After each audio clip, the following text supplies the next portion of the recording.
There are some outlaws who become legends after they die. Then there's John Dillinger. It's a man who somehow became a legend while he was still robbing banks.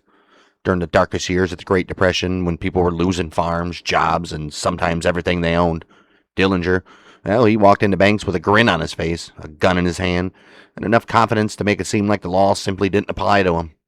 Newspapers turned him into a celebrity. Women fainted over him. Crowds gathered just to catch a glimpse of him in handcuffs.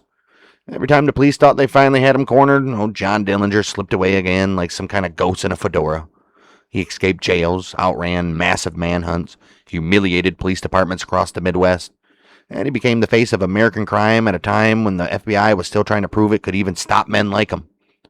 But behind the headlines and the myth, there was just a man who grew up angry, restless, and absolutely addicted to the thrill of danger. And that thrill would turn him from a troubled Indiana kid into the most wanted man in America before it finally ended. The only way a story like this could ever really end. With bullets flying outside a Chicago movie theater while federal agents closed in from every direction.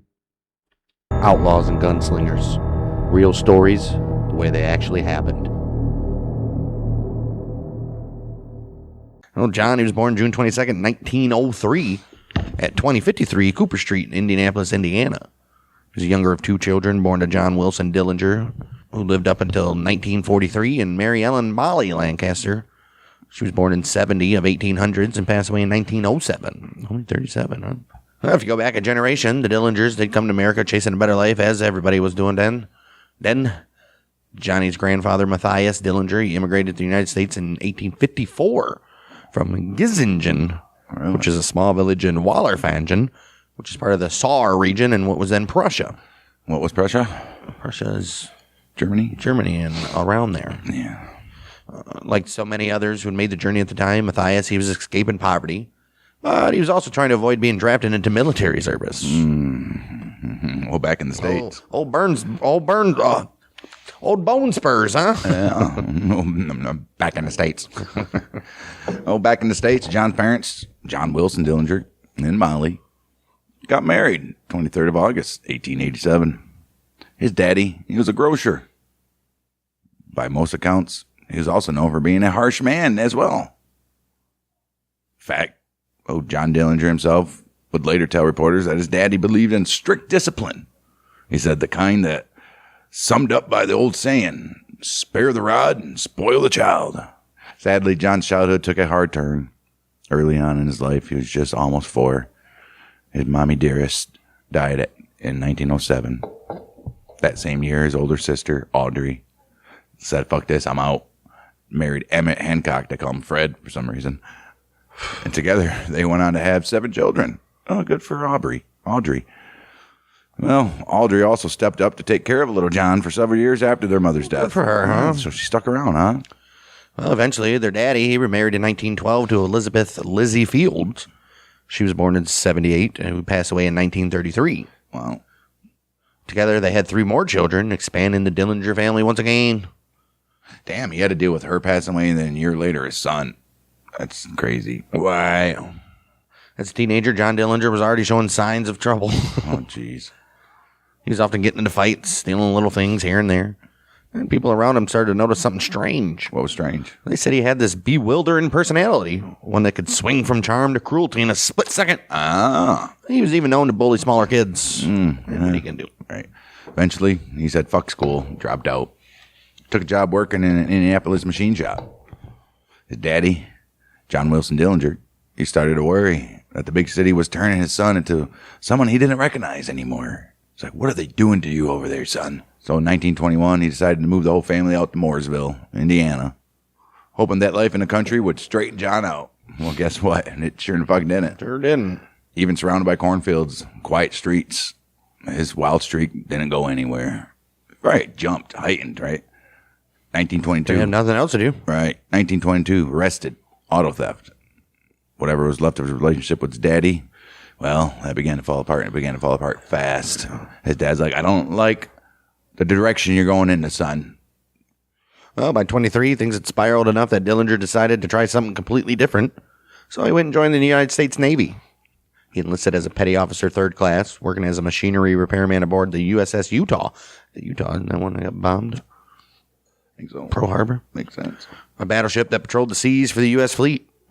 But he wasn't exactly cut out for military discipline, He wasn't? as you would think. Son of a bitch. Just a few months into his service, while his ship was docked in Boston, he deserted. Oh, wow. That move, he got him an dishonorable discharge, marking yet another failure in his young life. It's lucky he didn't go to a court-martial.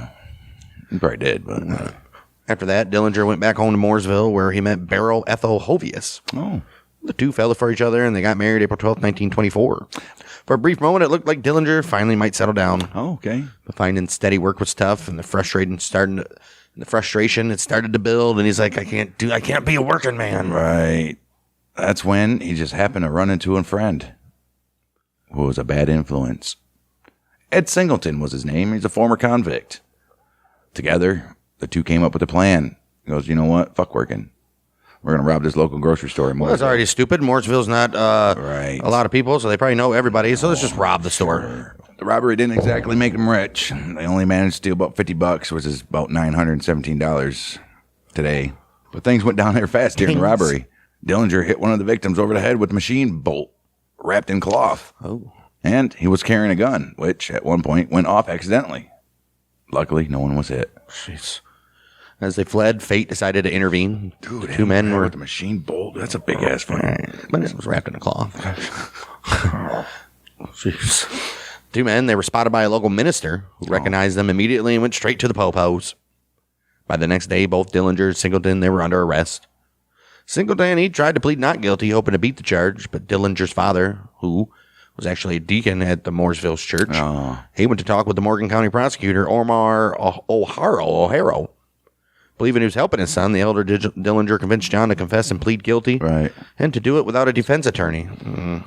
And that was a devastating mistake for old Johnny. Wow. Instead of getting off with probation, which is what his father, Daddy, Father Daddy? it's what his father expected. Well, Johnny Boy, he was convicted of assault and battery with intent to rob and conspiracy to commit a felony. Oh, Sentenced 10 to 20 years in prison. damn. Dillinger's dad was horrified.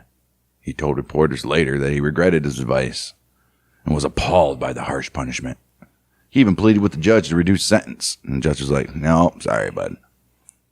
And his thing didn't get any worse. Dillinger briefly escaped custody on his way back to Mooresville to testify against Singleton, but he didn't make it. Why would he far. have to escape? Why wouldn't they just let him testify against him? Right.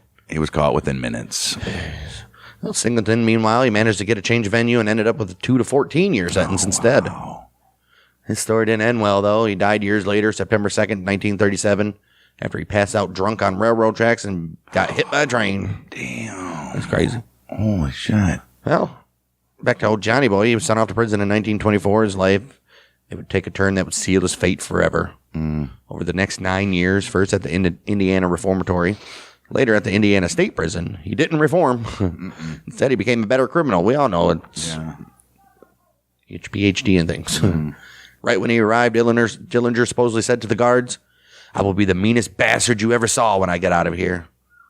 It wasn't a threat. It was a promise. Ooh. Promise he would live up to. Wow. His prison intake records told their own story. Dillinger, diagnosed with gonorrhea. Common but painful infection at the time. Treatments back then were harsh and only added to his resentment towards society. He got locked away with little hope and a lot of anger. Began to see the world as an enemy. Prison also introduced him to a new kind of education, one that would define the rest of his life. Dillinger became close with a crew of hardened criminals, including some of the most experienced robbers of banks in the Midwest. You have Harry Pierpont, they call him Pete. We'll do an episode on him. You got Charles Mackley. You got Russell Clark. You got Homer Van Meter. Van Meter we'll hear a lot about in this episode. Probably Mackley and Clark as well. These men became his mentors, his professors, if you will, teaching him the tricks of the trade. What do you know about bank robbery? Hey, John.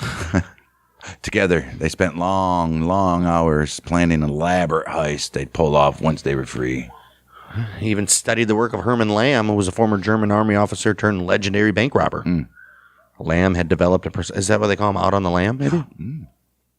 Lamb had developed a precise, almost military-style approach to robbing banks. Detailed planning, strict timing, carefully mapped escape routes. Dillinger and, they were not alive then, but the Daltons could learn a thing or two from old Herman Lamb. Daltons. Dillinger, he studied Lamb's method closely. Oh. Would later use it throughout his criminal career. How would he? They have I'm sure they have books. Why wouldn't they? Newspapers, maybe. Right. Meanwhile, outside prison walls, his father was still trying to help. Convinced his son had paid his debt to society. John Sr., he started it's not a senior, it's different middle names, but he started a public campaign to get him released. He even collected 188 signatures on a petition. Oh, that's nice. And eventually it worked. Oh, no shit. Wow, serving 9.5 years. Paroled, old Johnny Boy was, on the 10th of May, 1933. Damn, should have stayed in prison. But it was the height of the Great Depression, and jobs impossible. At least he missed most of Prohibition. Right. He probably would have gotten even way bigger trouble. All right, yeah. Jobs were very impossible back in the Depression, especially for a man with a record. Within weeks of walking out of prison, old Johnny Boy fell right back into crime. First job, a big one. It was a big one. It was the 21st of June, first day of summer, 1933. He robbed his very first bank. June 20th is the first day of summer. Right. I think June 21st is the longest day of the year, or July. I don't know if I can know. Sure.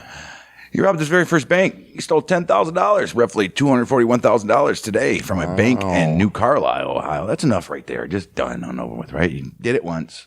And then, $240,000 was enough for this guy. He wanted more because 2 months later, August 14th, he hit another bank, this time in Bluffton, Ohio. But as usual, the heat was catching up to him. Tracked by popos from Dayton, Dillinger was eventually captured and locked up in the Allen County Jail in Lima, Ohio, where he was set to be indicted for the Bluffton robbery. Damn right he was. Before being put behind bars, police searched him and found something strange. It was a document that looked suspiciously like a prison escape plan. Oh. When they demanded to know what it meant, Dillinger kept his mouth shut. And there was a reason for that. Earlier before his capture, he had actually helped plan a massive prison breakout for his old friends. We'll get that in Pierpont's episode, which involved Pierpont, Clark, and 6 others. He'd arranged for guns to be smuggled in their cells. Just 4 days after Dillinger was captured, those weapons were used, and the men escaped. Oh. He's like, damn it. All right. That breakout group became known as the first Dillinger Gang. It included Pierpont, Clark, Mackley, Ed Schaus, Harry Copeland, they call him Cope, Yeah. and John Hamilton, they call him Red. Oh. He was a veteran in the Herman Lamb Gang. Oh, look at that. Oh, look at that shit. 12th of October, 1933, Pierpont, Clark, Mackley showed up in Lima, posing as Indiana State police officers. They told the local sheriff, Jess Sarber, they were there to extradite Dillinger back to Indiana. Like, we got charges on this motherfucker. Sarber asked to see some credentials. Pierpont pulled a gun and shot him and dead. Is that good enough for you? 3 men then went straight to Sarber's home, freed Dillinger, and made their gateway. Why is Dillinger at the sheriff's home? Wow. All right, cool. And they made their getaway with old Johnny Boy. Together, the four escaped back to Indiana, where they were united with the rest of the gang, ready to put all those years of planning into action. I'm like, fuck yeah, we got it, boys. Well, after doing that, the gang wasted no time gearing for what came up next. They're going to need some weapons, ammo, and some protection. You know, the full outlaw starter kit. Mm-mm. So they hit 2 state police arsenals, one in Auburn, Indiana, and another in Peru, Indiana, raiding both for machine guns, rifles, revolvers, ammunition, and even bulletproof vests. Okay. Armed to the teeth, they were ready to move. October 23rd, 1933, the gang stormed into the Central National Bank and Trust Company in Greencastle, Indiana. They walked out with a staggering $74,000 and $802 on top of that. Oh, shit. Nice. Yeah, that's like damn near $1 million there, right? Yeah, I'll say. In today's money. Serious money in the middle of the Great Depression. Mm-hmm. After the job, they headed straight for Chicago. The city already bursting with bootleggers, gangsters, and enough corruption to make them feel right at home. Damn right. Like snuggling nests. Right. Snuggled. Yep. Yeah, that's Nicely. There we go. Yep. Dillinger's crew didn't stay put for long, though. They made their way north to Racine, which is in Wisconsin. They were going to see a Racine versus Rockford Peaches game. Yes, where they robbed the American Bank and Trust Company. They got just about $28,000. Then things took a dark turn, because on the 14th of December, 1933, Chicago Police Detective William Stanley murdered. The police were already on edge. They suspected that the Dillinger gang had robbed their Unity Trust and Savings Bank the day before, making off with another $8,700. That robbery turned out to be the work of another group, though. But by then, tensions were just too high. No trust coming from the popos. Detective Shanley following up on a tip that one of the gang's cars was being serviced at a local garage.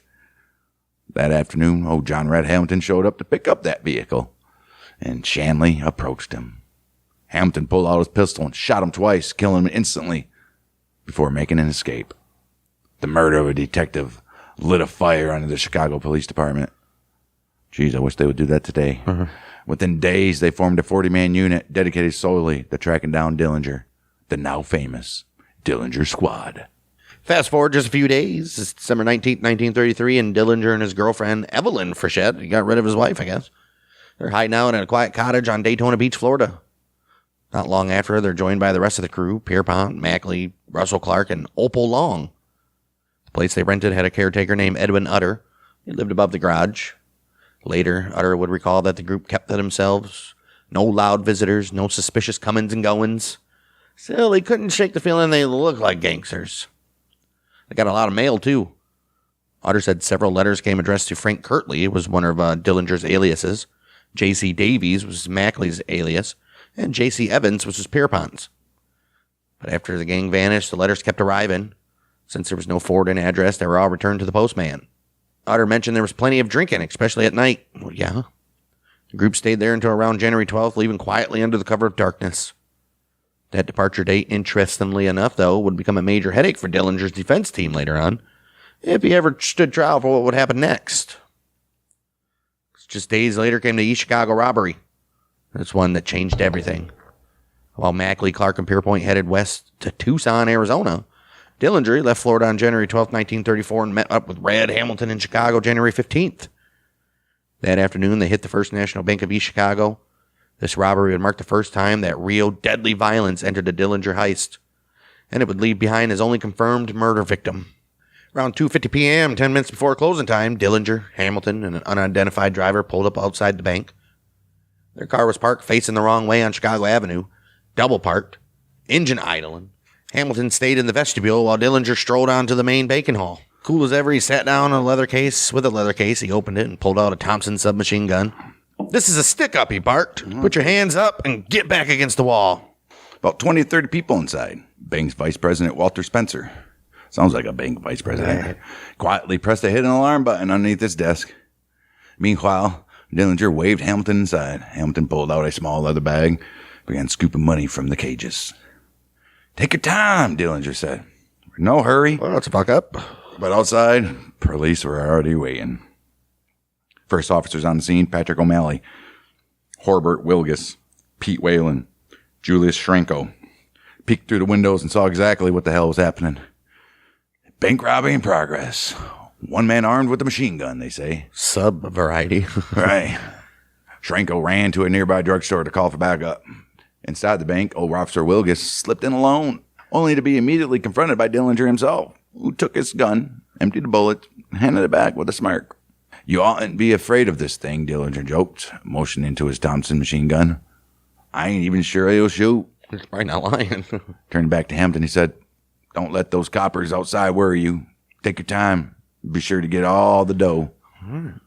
Well, more officers began to arrive. Captains Tim O'Neill and Ed O'Neill and Ed Knight, and officers Nick Ranich and Lloyd Mulvihill. They were taking positions around the entrance. None of them seemed to notice the getaway car still double parked outside, its driver sitting there calmly with the engine running.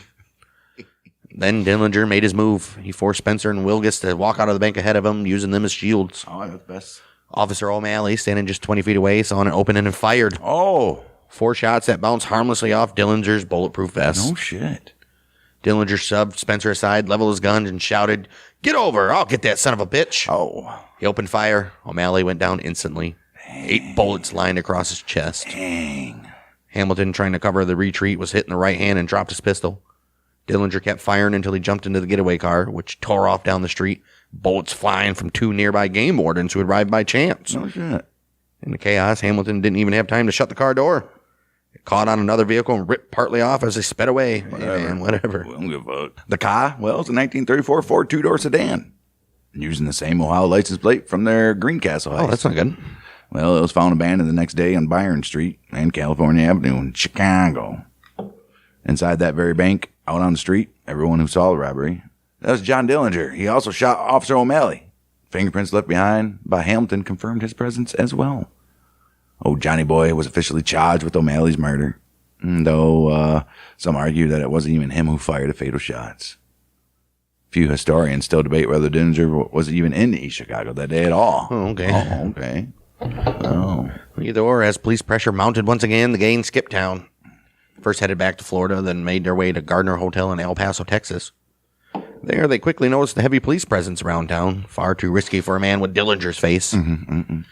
Even flirted with going across the border to Ciudad Juarez, Mexico, over the Santa Fe Bridge, but the patrols were too thick. Damn right they were. And they had some cakes. Yeah. So instead, they slipped further south through Texas, eventually crossing into Mexico somewhere quieter. Oh. And from there, they drifted west, settling for a time in Tucson, Arizona. Makes sense. 21st of January, 1934. Tucson, Arizona. Dillinger gang laying low at the Hotel Congress. Quiet little spot. Living it up at the Hotel Congress. It's a quiet little spot. It's a quiet spot where the desert heat hums. Quiet little spot where the desert heat hums against the windows, and nobody seems to be asking questions. But that peace, well, it don't last very long. Early that morning, the 21st of January, flames erupt inside the hotel. Fire races through the building, filling the halls with smoke. Guests are rushing out of their rooms, coughing and grabbing what they can. Among them, old John Dillinger's crew. They're like, what the fuck? Wow. Well, forced to leave their luggage behind, the gang scrambles out through a window, down a fire truck ladder to safety. Oh, look at that. They reached the street. Gang members Charles Mackley and Russell Clark decided to offer a little thank you to the firemen who helped them escape, tipping several of them $12 each. Oh, no. A generous move for 1934, but one that would soon prove costly. Because when those firemen climbed back up to retrieve the gang's luggage, they got a clear look at several faces. Faces that would later match the mugshots of America's most wanted criminals. Hey, jeez. One of those firemen, a man named William Benedict. Oh, shit. He was flipping through a copy of True Detective magazine just days later when something stopped him cold. So there they were. No fucking way. Mackley, Pierpont, and Ed Schaus. In our little town of Tucson. It's the very man he'd seen that day at the fire. Benedict, he didn't hesitate. He called the po-pos. Investigators traced Mackley's luggage to a bungalow at 927 North 2nd Avenue. On the afternoon of the 25th of January, Tucson police officers arrived at the address. Inside, they found Russell Clark. After a brief struggle, they arrested him. He had about $1,200 in cash on him. From there, things moved fast. Mackley was tailed to the Grab Electric and Radio store in Congress Street. He was going to buy himself a fancy new little radio. Yeah. That's where he designed a radio that could pick up police frequencies. Oh, I like it. He didn't get too far, though. Officers moved in, arrested him on the spot. He had about $794 on him. 9 cents. Right. To nab Harry Pierpont, police came up with a clever plan. They staged what looked like a routine traffic stop, lured him into the police station, and took him completely by surprise. Why would he go there? When they checked his personal effects, they found $99.81 in cash and $3,116.20 on Mary Kinder, who was his companion. Oh. Damn, he put all the money on her because they probably wouldn't have searched her or something. Wow. Well, as you all would guess, there's only one person left.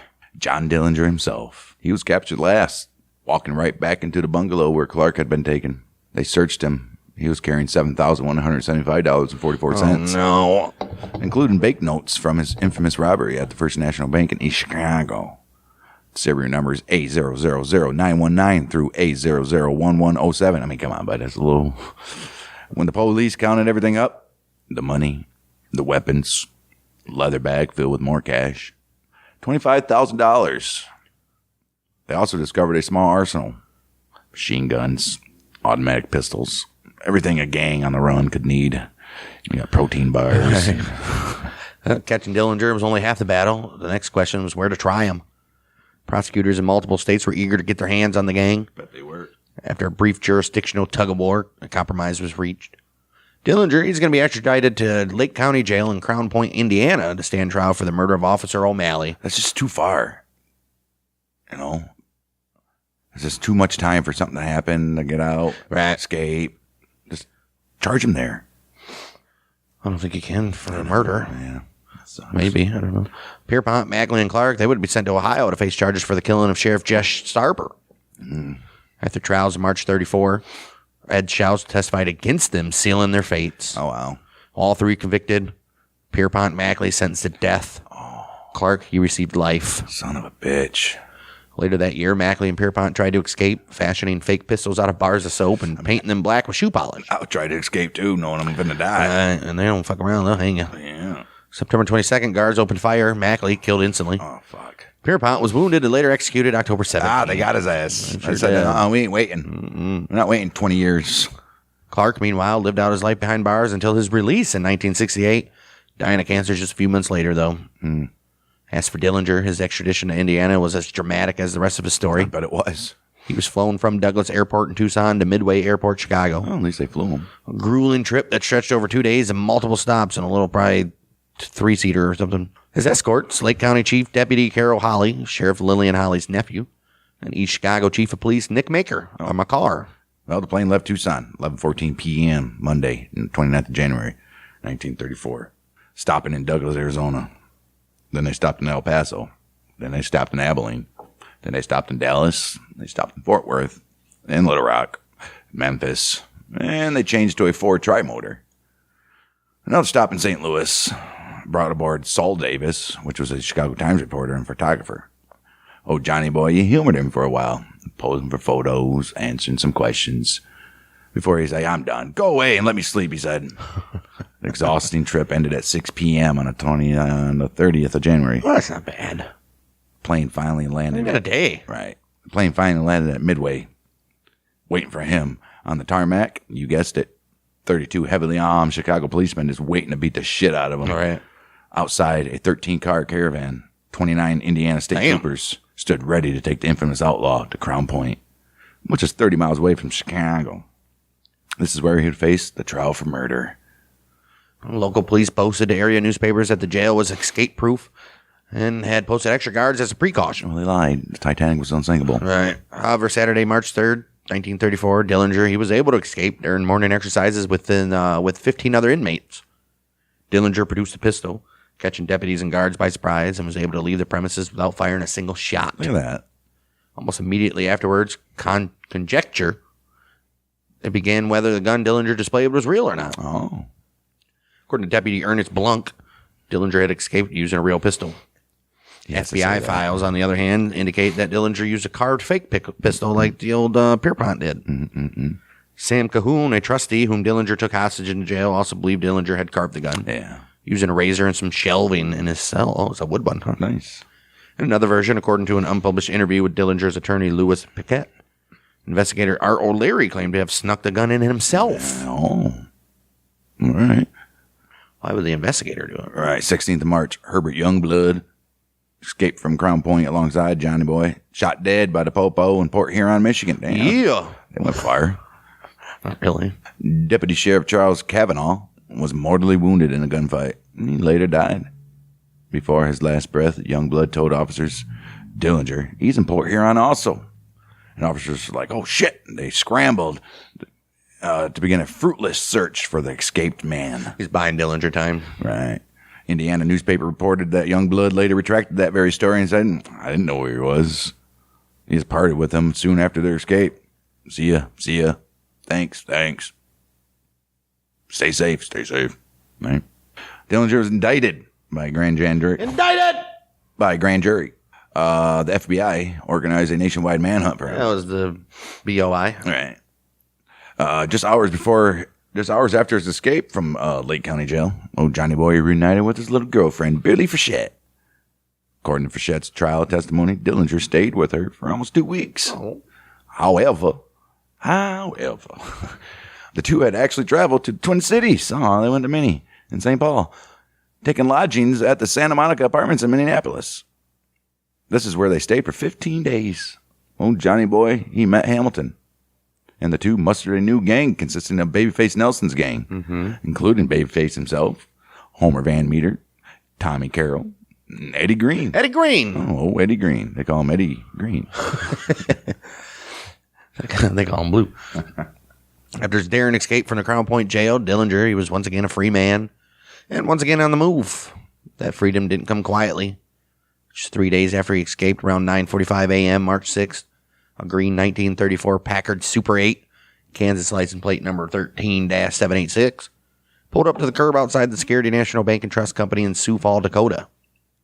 Inside the bank, a bookkeeper named Mary Lucas noticed the car immediately. Something about it didn't sit right. Just looked over at a coworker and said, "If I ever saw a hold-up car, that's the one." Mm-hmm. You ain't getting. Her friend, a stenographer, laughed, saying she's been hearing too many stories about bank robbers lately. But before they could even get back to their desks, the doors burst open. Dillinger, Nelson, Red, Homer, they were all inside. Within seconds, they had tellers and customers subdued, shouting orders as their Tommy guns filled the air with tension. Oh. Hamilton stayed behind the wheel of the Packard outside. He was the getaway driver.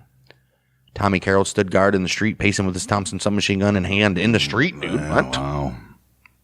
While inside, old Babyface caught sight of a patrolman, Hale Keith. He was approaching the bank on foot. Without hesitation, Nelson jumped up on cashier's counter, opened fire through the plate glass window. Damn, this motherfucker. Bullets flying through the air, striking Keith in the abdomen, the right leg about 6 inches below the hip, the right wrist, the right arm just below the elbow. Guess what? Just like in the biker stories that we all hear about, he miraculously survived.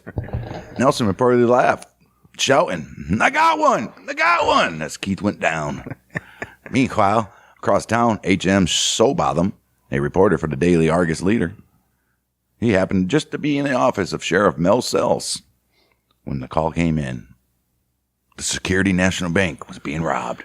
This is what we've been. Right. About time. Remember what we worked for, boys. He's right. Sells, he didn't waste a second. He grabbed a machine gun, handed Shoebotham a riot gun, and the two of them jumped into a car, racing towards the scene just 3 blocks away. As they drove, Sells hatched a plan. Across the street from the bank stood the Lincoln Hotel. Okay. He figures if he can get up to the second floor window, he'd have a clear shot at the robbers below. When they arrived, the street was chaos, crowds gathering, onlookers watching from the sidewalk. No shit. In the middle of it all stood Tommy Carroll, machine gun in hand. Every so often, he'd fire a few bursts in the air, keeping the terrified crowd in line. Damn right. Wow. Sheriff Sells backed his coupe into a alley behind the Lincoln Hotel, climbed to the second floor, and took his position. He left the Thompson with Shoebotham below, but the gang, they weren't panicking. Surrounded by bystanders, they made their move. Backing out of the bank slowly, using civilians as cover. No one dared to shoot. The robbers then grabbed 5 hostages and forced them in to stand on the Packard's running boards. Those were Leo Olson, a bank teller, Mildred Bostwick, Alice Bijan, and Emma Nabok. They were stenographers. And old Mary Lucas, who was the one that spotted the car at the first place. Yeah, wow. With their human shields in place, the gang peeled out from the curb. Patrolman Harley Chrisman managed to get a few shots off, hitting the Packard's radiator. Oh, wow. Steam began pouring from underneath the hood as the car roared down the road. Moments later, they nearly collided with 2 horse-drawn milk wagons. Oh, Johnny Boy swerved, narrowly avoiding disaster. A few miles later, he released Olson, then made the remaining women squeeze into the already packed car, crammed with gang members. Extra fuel cans. Well, you're not going to need those. You're going to need some water. Right. Some guns and some loot from the bank. Old Billy Conklin, who worked at the Wilson service station on South Minnesota Avenue, he said he saw all that Packard speeding on by, smoke billowing out the front. Thinking it was on fire, he ran to grab a fire extinguisher. But as he approached the car, one of the robbers yelled, "Get back in there!" And the Packard finally began to sputter. Oh, it got its radiator shot. Yeah, the radiator's done fucked. It began to sputter outside of town, giving 3 police cars time to catch up. 2 miles outside the Lakeland farm, the gang stopped, jumped out, forced their hostages to form a human circle around them. Then they opened fire on the pursuing officers. That's dangerous. Squad cars, they retreated under heavy gunfire. After holding off the police, gang, they hijacked another vehicle, which was a car belonging to Alfred Mush, a local farmer. They transferred their gas cans, cash, weapons into his Dodge and sped off once again. Hey, look at that shit. Good for them. They don't forget that gas. 10 miles outside of Sioux Falls, they released the remaining hostages. They're eventually picked up by a passing motorist and driven safely back to the bank. Police scoured the highways by ground and by air, sweeping a 50-mile area south and east of Sioux Falls, searching for any trace of the gang. Reports came in that the men had ditched the Dodge for a big Lincoln. They wanted to drive that big old Lincoln. a few miles northwest of Schindler's List. Schindler's Lisp. Right. A few miles northwest of Schindler. Authorities in St. Paul, they put 20 police cars on the road, patrolling every possible route into the Twin Cities. But it wasn't enough. I don't think they're going back to the Twin Cities, bud. I wouldn't if I was them. Well, John and his crew slipped right past them, back to St. Paul, Minnesota. Oh, my gosh. Alive, unscathed, and and they're already planning their next job.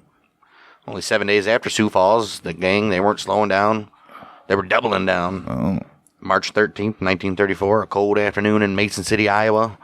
Exactly 2:40 p.m., a blue 1933 Buick 90 Series rode down State Street, parked in front of McCoy's prescription shop, right across from the First National Bank of Mason City. They ain't going in to get no pills. 7 men inside that very car. Johnny Boy, old Babyface Nelson, Red Hamilton, Eddie Green, Homer Van Meter, Tommy Carroll.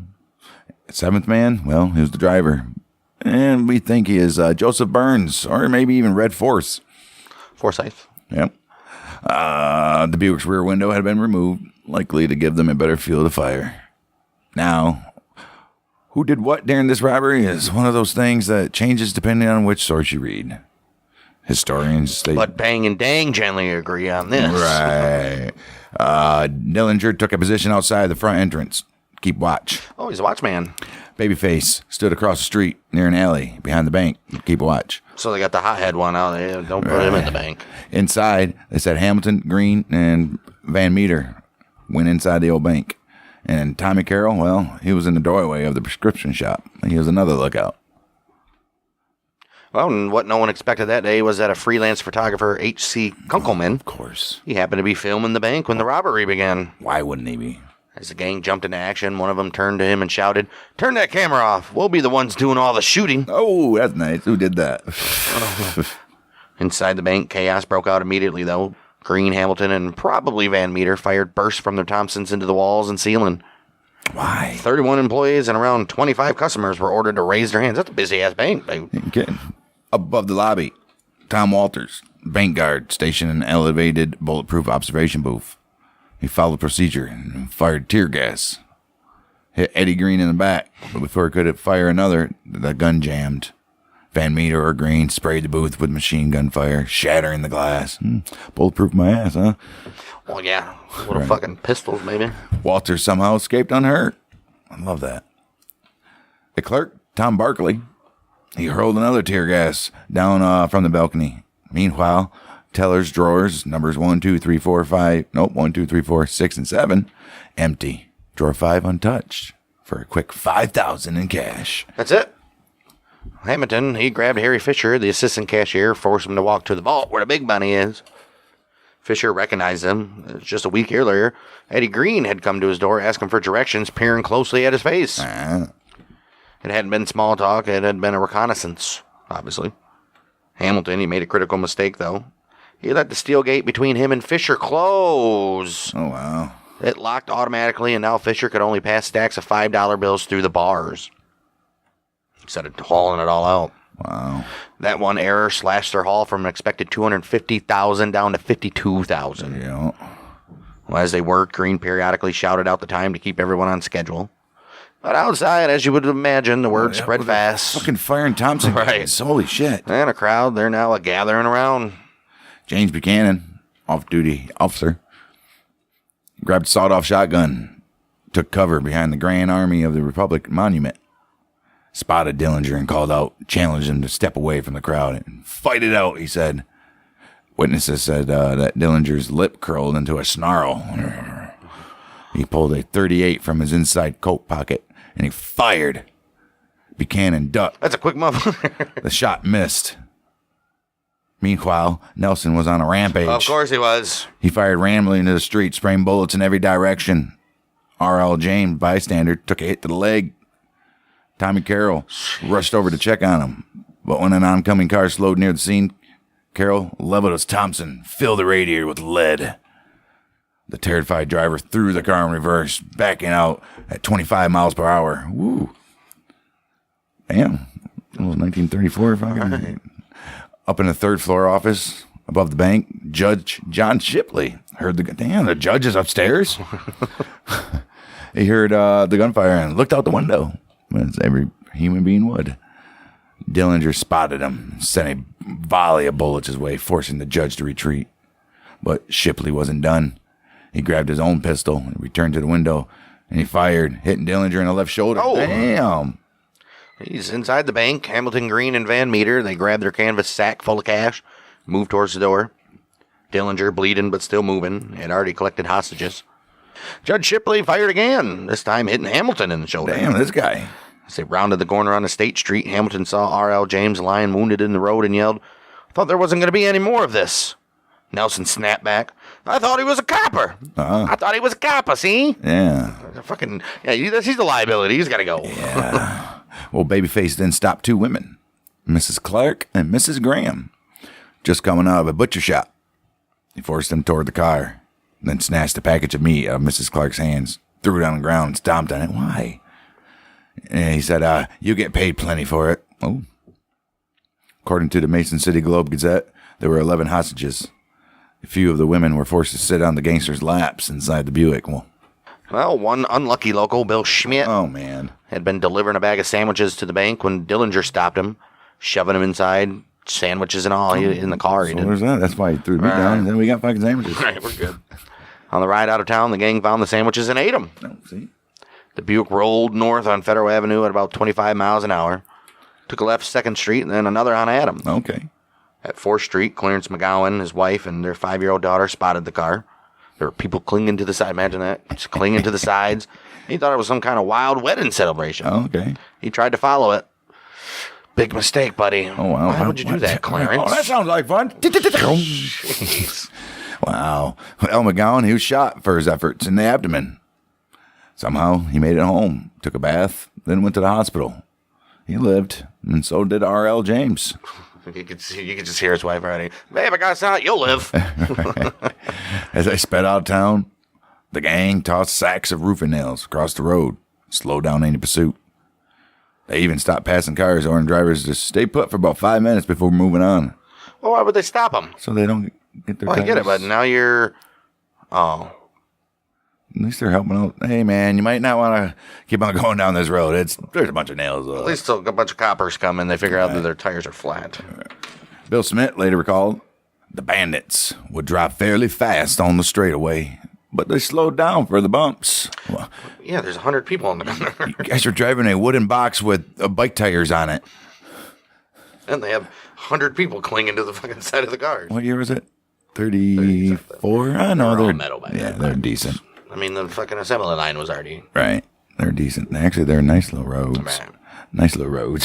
Nice little cars. Well, probably nice roads, too. Everything was just getting paved. Right. Hostages, they were released a few at a time. Mrs. Clark and Mrs. Graham, women from the butcher shop, you ask?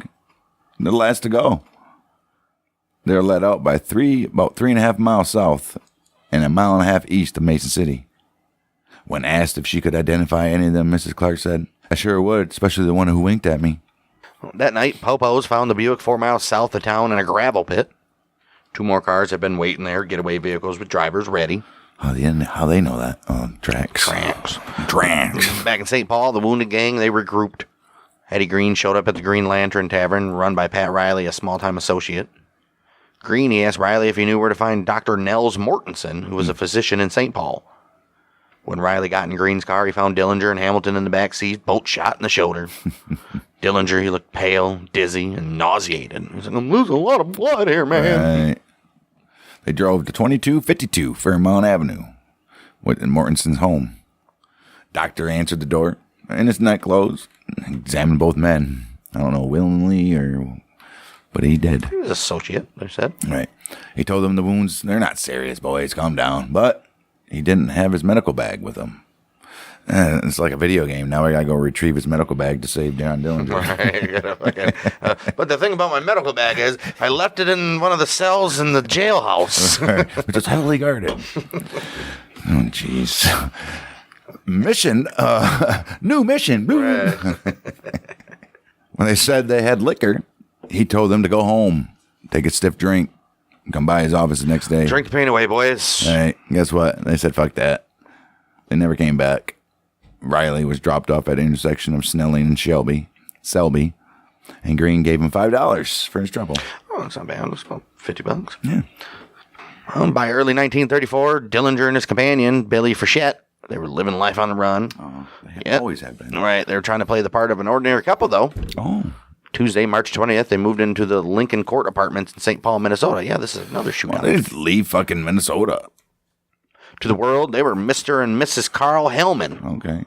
Tucked away quietly in apartment 303. Well, they still don't know what he looks like? I guess not. Well, I guess that works out. But beneath the calm exterior, Dillinger's criminal career was about to collide head-on with the law. Damn. The building's landlord, Daisy Coffey, became suspicious almost immediately. She noticed the odd hours, the drawn blinds, and the brand-new Hudson sedan parked right out back.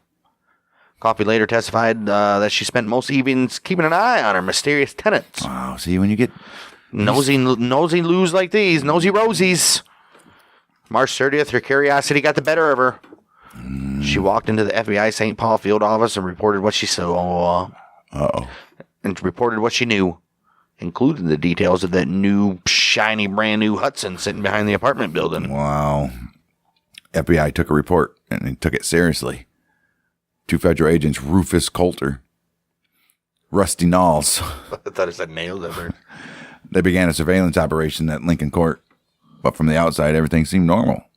Those drawn blinds hid all signs of life. Next morning, around 10:15 a.m., Agent Knowles circled the block, searching for that brand new shiny Hudson, but it wasn't even nowhere to be seen.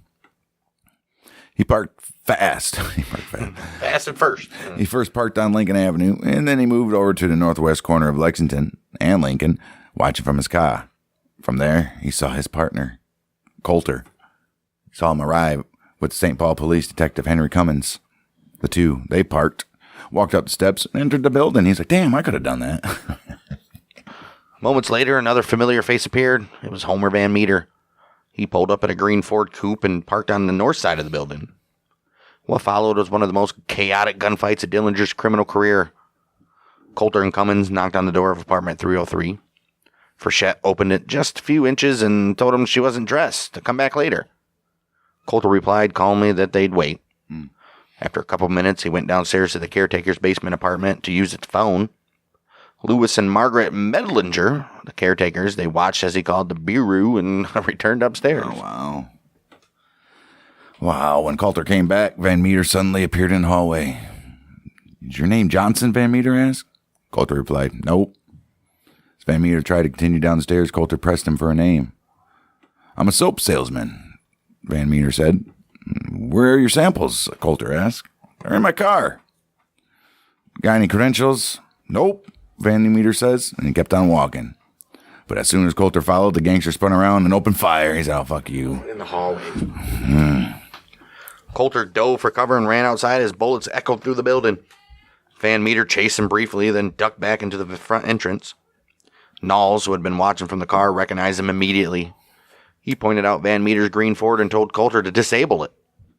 Coulter put a bullet through the rear left tire when Knowles rushed to a nearby drugstore to call for backup. Nice. It's crazy. You don't even have radios in your car and shit. He tried both the local police and the Bureau's St. Paul office, but both lines were busy, probably taking fucking calls about the shit. Meanwhile, Van Meter made his escape, hopping onto the back of a passing coal truck and vanishing into the city. Yeah, that is fucking Marty McFly and shit. Right. Inside, Frechette told Dillinger what had happened. So the police came to the door, Van Meter shooting out. Dillinger grabbed his Thompson machine gun, fired through the apartment door, sending Detective Cummings scrambling for cover. Cummings returned fire with his revolver, landing a shot in Dillinger's left calf. Oh, jeez. But he quickly ran out of ammo and retreated down the stairs. As soon as gunfire stopped, Dillinger and Frechette bolted, rushing down the back stairs, out the rear door, into the Hudson sedan that was hiding in plain sight, I guess. With seconds, they're gone. After the shootout, the pair headed straight for Minneapolis to see their associate, Eddie Green. Leaving everything in that apartment, too. Right. Green immediately phoned his underworld doctor, Clayton May, whose office was located in the Masonic Temple downtown. Green, his wife Beth, and Frechette followed the doctor's car as he led them to a secret apartment owned by a Gus Assault. It's a place where May treated patients he couldn't risk seeing publicly. There, Dillinger's wound was cleaned and treated with antiseptics. Green came by to check on him a few days later, April 2nd, just hours before Green himself would be fatally wounded by federal agents in St. Paul. Oh, maybe get to that later. Dillinger stayed under Dr. May's care until Wednesday, April 4th. May, he was promised $500 for his service, but he never saw a penny. Wow, once Dillinger was well enough to move, he and Frechette, That's what he says anyways. Right. He and Frechette, they drove to Mooresville, Indiana to visit Dillinger's daddy. On Friday, April 6th, they spent time reconnecting with his daddy. They can never, just like Bonnie and Clyde, couldn't leave the family out of it. And especially his half-brother Hubert. That night, the two men hit the road for Leipzig, Ohio, to visit the parents of Dillinger's old prison friend and a fellow gangster, Harry Pierpont. But the Pierponts weren't home, so around midnight, the Dillingers turned back toward Indiana. Damn, bud. What are the Pierponts doing out around midnight? Like, I'm bored. You want to drive to Ohio? Right. Well, about 3:30 a.m., April 7th, fatigue caught up with him. Hubert, he was driving. He fell asleep at the wheel near Noblesville. The car slammed through a farm fence, crashed 200 feet into the woods. Damn. Both men survived and made it back to the Mooresville farm before dawn. Oh. But the police swarmed the crash site within hours. Oh, I bet. Inside the wrecked car, officers found incriminating items, because why not? Maps, a machine gun magazine, a rope, and a bullwhip. Hubert later told authorities that his brother had planned to use that bullwhip on his crooked former lawyer, Joseph Ryan. They call him the one-armed shyster from Crown Point. From Crown Point, who had stolen Dillinger's retainer after being replaced by attorney Louis Piquet. He got a little bit of net on him. By mid-morning that very same day, Billy Frechette and Hubert went into town. They purchased a black four-door Ford V8. And they registered it under the name of Mrs. Fred Penfield. That's how much money these fuckers had. Right. They're still out bank robbing. They just went and bought a brand new ass car. They picked it up at about 2:30 p.m. They returned back to the farm. And then the next day, it was Sunday, April 8th, the Dillinger family gathered for a picnic, completely unaware that the FBI, they were watching from nearby. Agent J.L. Garrity, T.J. Donegan, they observed as the family packed up and drove off. Well, they sensed that they were being followed. They split into two separate cars. Billy drove the new Ford, and Dillinger hid it on the floor, and two of his nieces riding along. The agents even passed them on the road without even realizing they'd just seen America's Most Wanted Man. Well, they didn't. He was hiding. They didn't see him, right? Right. By the next afternoon, Dillinger, he was back in Chicago. He arranged to meet someone at a tavern on North State Street. Ever cautious, Billy went in first, but it was a setup. FBI were waiting. They grabbed her on the spot and interrogated her.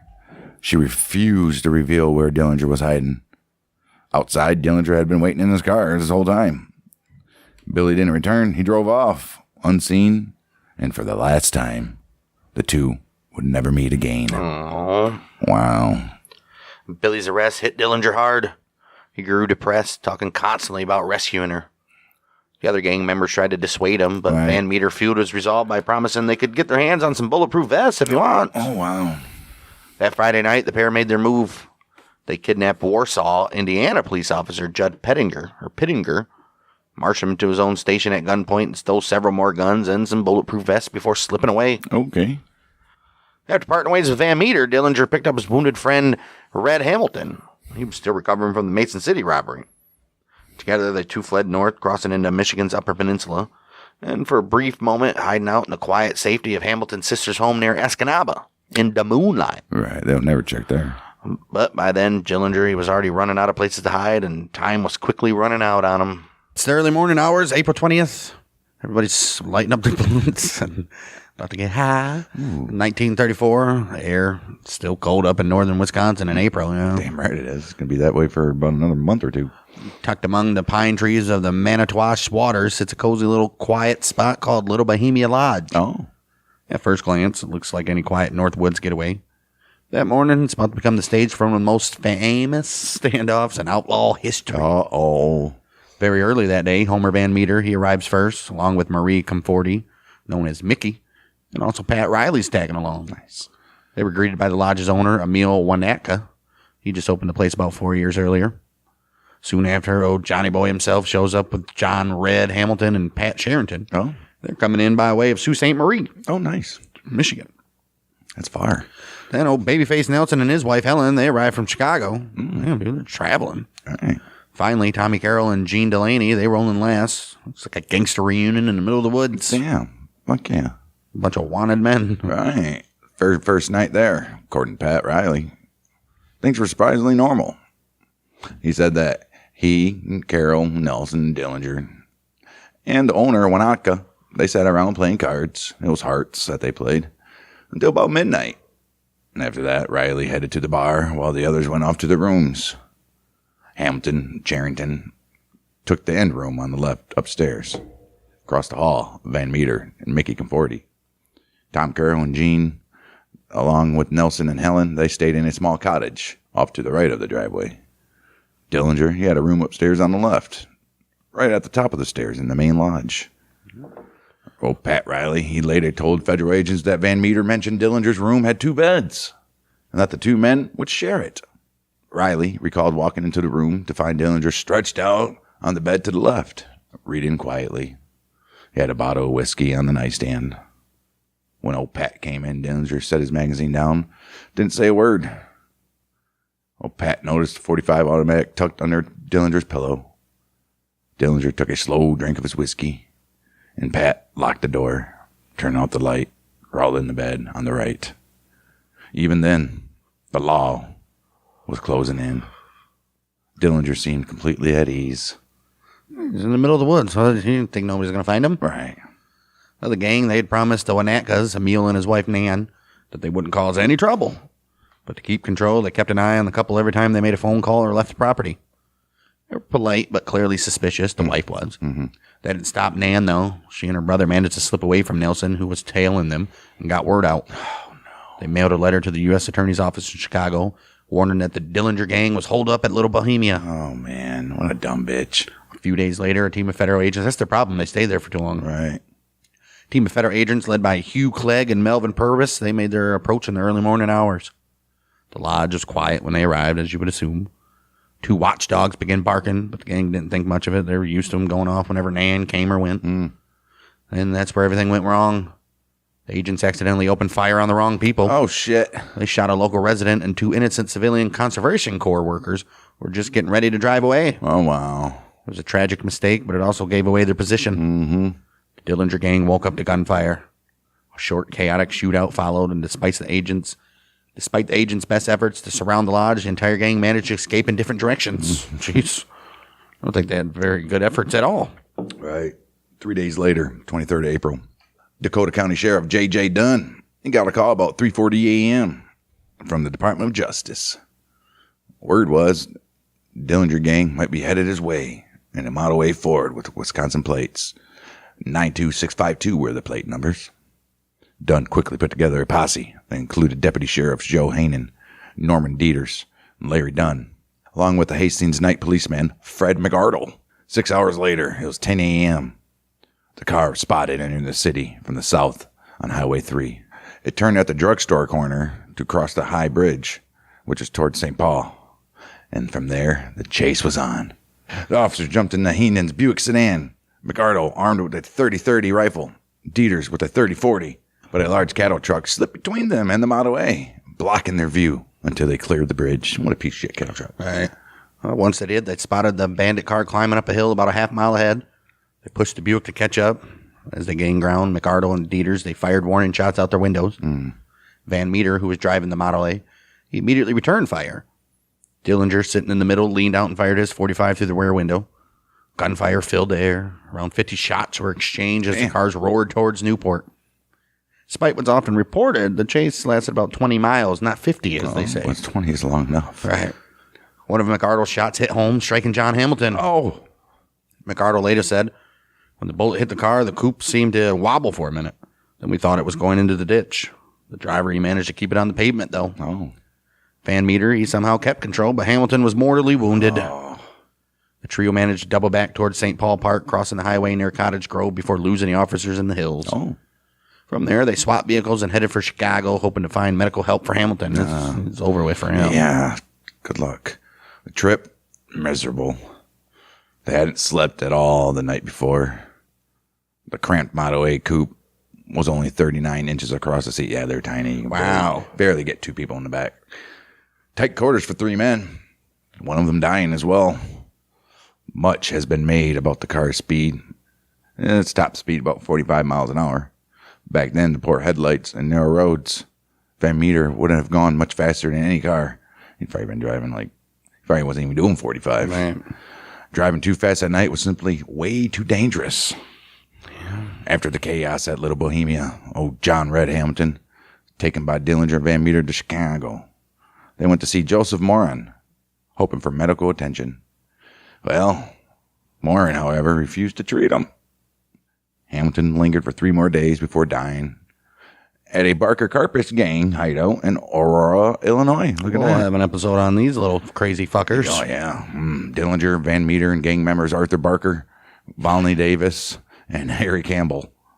They buried him in Oswego, Illinois, marking another grim chapter in the gang's trail of violence. This is leaving dead bodies and bullet holes behind. Well, by early May, Dillinger had shifted his focus closer to home. May 10th, he paid a visit to Fred Hancock at the Shell filling station on East New York Street in Indianapolis. Oh. That's where Fred and his brother Hubert worked. Fred recalled the meeting in detail. He says a man in overalls wearing glasses and a sleeveless jacket knocked on the window by the kerosene drum. At first, Fred did not recognize him, but once he got a closer look, he realized it was old Johnny. Dillinger handed him 4 packages totaling $1,200 in cash, instructing Fred to deliver the money to his family members. $500 for his granddaddy, $500 for his mama, $100 for Hubert, and $100 for old Fred himself. Man, look at that shit. That money, mostly in 1s and 5s, with a few, you want any 5s with that? Right. With a little few 10s mixed in. It was intended to support his family while he was hot from recent events. Okay. Which included the little Bohemia shootout, obviously. Right. Fred carried out Dillinger's instructions, including using his $100 portion for his daughter's eye treatment. Uh-huh. While the larger sums went into an attorney connected to Dillinger's case. So, hey, whatever. Fuck yeah. Meanwhile, the FBI was watching, and they were watching closely. Agent Whitson observed the same Shell station that very day. Around 3:45 p.m., he spotted a stranger near the kerosene drum who matched Dillinger's description. Blue overalls, brown vest, blue shirt and tie, spectacles, a ruddy complexion, and the stubble of a beard. The man carried a pint milk bottle wrapped in newspaper. Whitson followed him discreetly as he walked south on LaSalle Street and then west on Washington, keeping him in sight, but never confronting him directly. By the time he reached the intersection, the stranger vanished. Later that very month, violence struck again, because on the 24th of May, Van Meter reportedly killed East Chicago patrolman Francis Mulvihill and Martin O'Brien. Damn. When they attempted to pull over the gang. Less than 2 weeks later, it's June 7th, Tommy Carroll, he's shot and killed by the police in Waterloo, Iowa. Johnny Boy and Van Meter regrouped with Babyface. A week later, slipping back into hiding to avoid capture. Like, we're going down. By the end of June, the gang was back on the move. June 30th, Dillinger, Van Meter, Nelson, and an unidentified fat man hit the Merchants National Bank in South Bend, Indiana. The identity of this mysterious fourth member has never been confirmed, though speculation ranges from one of Nelson's associates all the way up to the notorious Pretty Boy Floyd. I don't think it was Pretty Boy, though. Nah. During the robbery, a police officer named Howard Wagner responded to the burst of submachine gun fire coming from inside the bank. Van Meter shot him in the chest, killing him instantly. Damn. In the chaos that followed, Van Meter himself was struck in the head and seriously wounded, further adding to the trail of death and destruction left by Dillinger and his crew. Wow.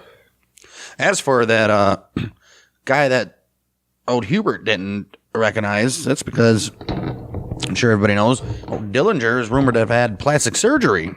Right. As early as March 1934, he expressed an interest in plastic surgery, asking Art O'Leary to check with his lawyer Louis Paquette about the matter. By the end of April, Paquette visited his old friend Dr. Wilhelm Lozer, who was a Chicago physician who had been convicted under the Harrison Narcotic Act in 31. Fuck yeah. And paroled in late 32 with Paquette's assistant. Nice. Lozer later testified that he did indeed perform facial surgery on himself. And even obliterated the fingerprints on his own fingers using a caustic soda solution. All right. Paquette arranged the procedure for Dillinger, agreeing that the total cost would be $5,000.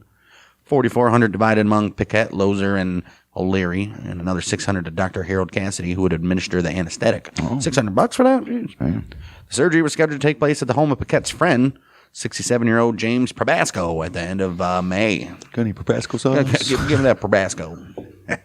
28th May. Lozier picked up by O'Leary and Cassidy. They'd driven to Probasco's home. Johnny Boy chose a general anesthetic.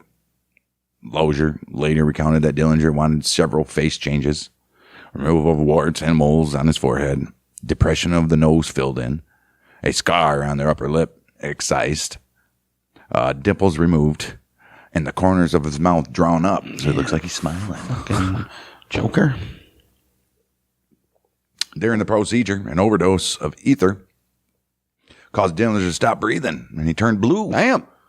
Lozier intervened, pulling Dillinger's tongue and applying pressure to his ribs until he gasped and resumed breathing. Damn, that's how you do it?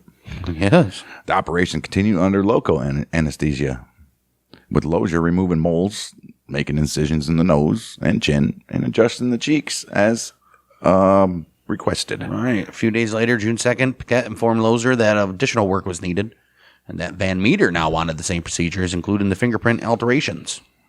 The fingerprint process involved a mixture of nitric and hydrochloric acids, burning them all. Mm-hmm. June 3rd, Lozier and Cassidy worked on Dillinger and Van Meter simultaneously, alternated them between the sitting room for work done upright and the bedroom couch for work requiring them to lie down. The hands, they were sterilized and treated carefully before the acid was applied to remove the epidermis and expose the dermis. Oh. Minor corrections were performed 2 nights later on June 5th. During this time, Babyface Nelson visited with a drum of machine gun bullets, speaking with Van Meter and Dillinger. Nice. He's like, look at this. Check this shit out, boys. John, is that you? Dillinger and Van Meter stayed at Probasco's home until the last week of June. They sometimes left separately or together, with Van Meter usually parking his car in the rear. Dillinger, he was rumored to be keeping company with a young woman in Chicago. Van Meter warned him to be cautious. Nope, should have.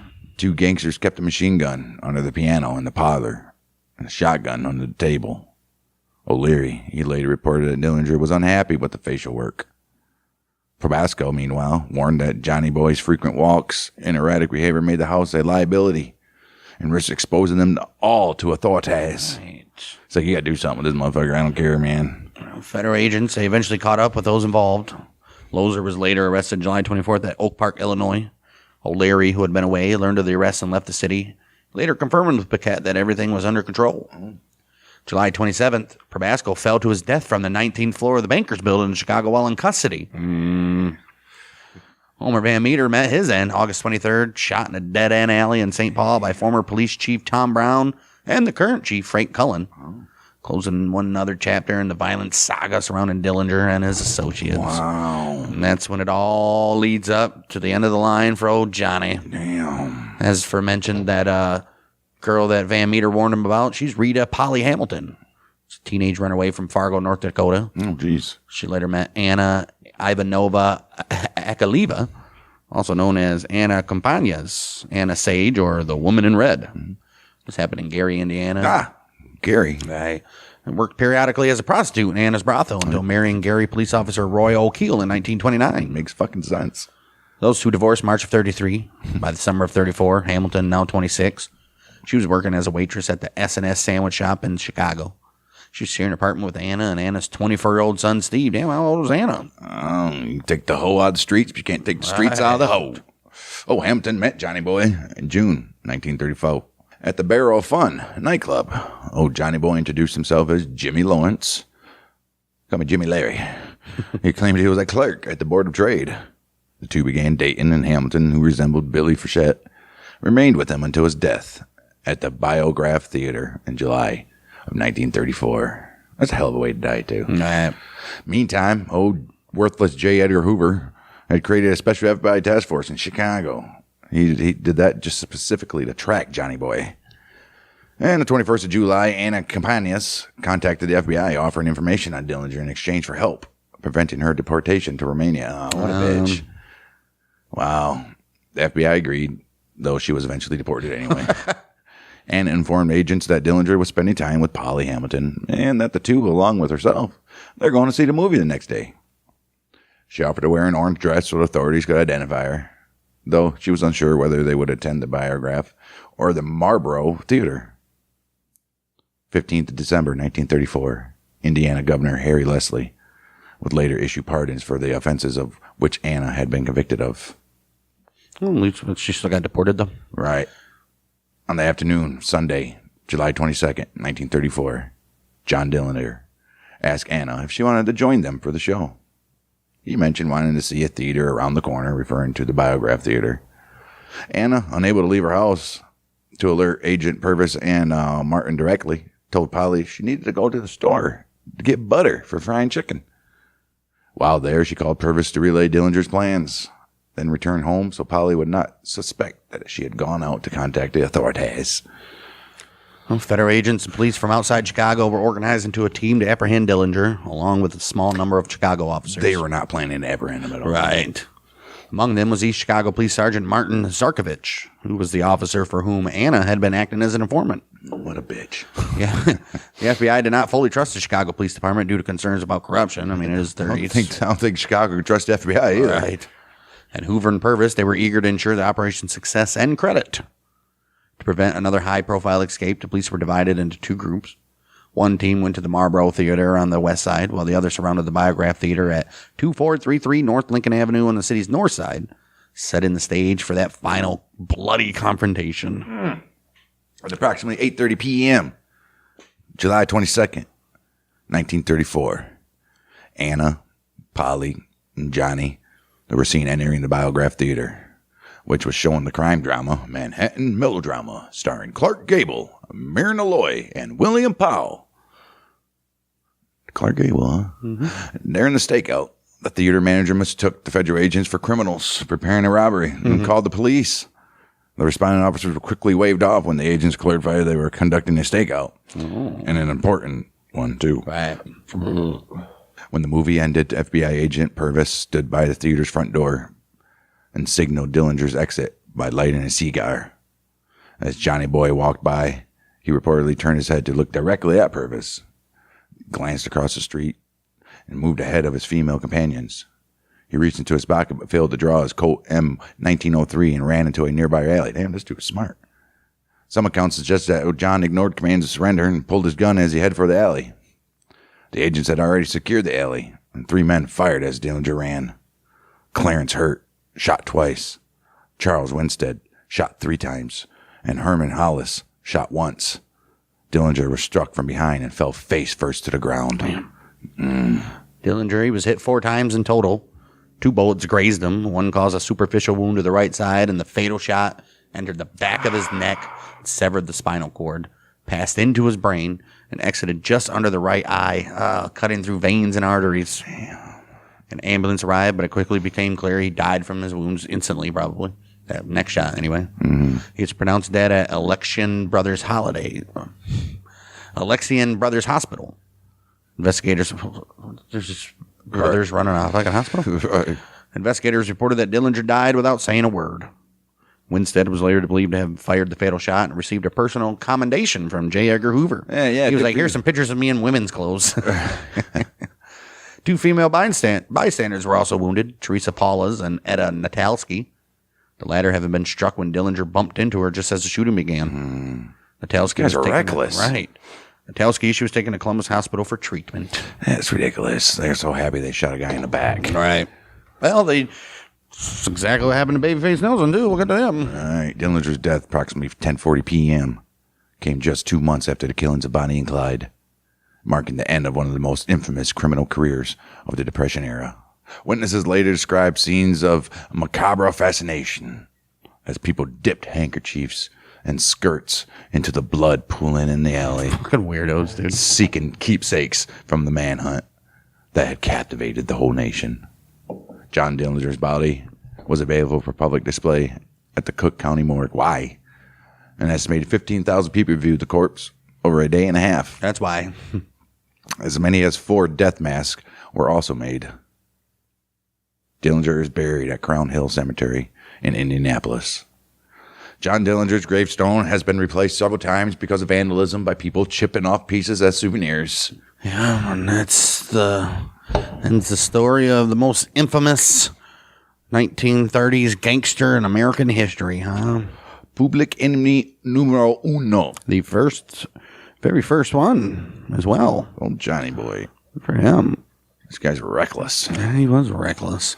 That's Dillinger went out Went out like like he lived. Right. Reckless.